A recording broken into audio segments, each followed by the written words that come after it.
In this video, I'm going to show you how you can embed a Replit AI web app into a WordPress website. Open up Replit AI, then click on Apps and find the app which you want to embed. Afterwards, what we have to do is to give it this command here. So the command is going to be add to WordPress website, and what it's going to do is give us the iframe embed, which is going to be the easiest. So we are going to do that. So copy this code.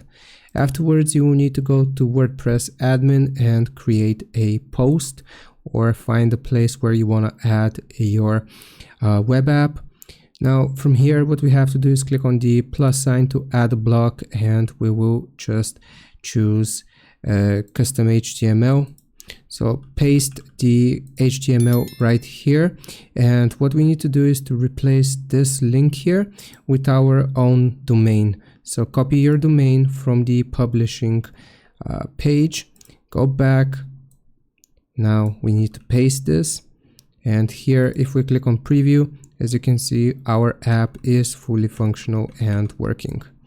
Hope this helps. Leave a like and sub. I'll see you next time.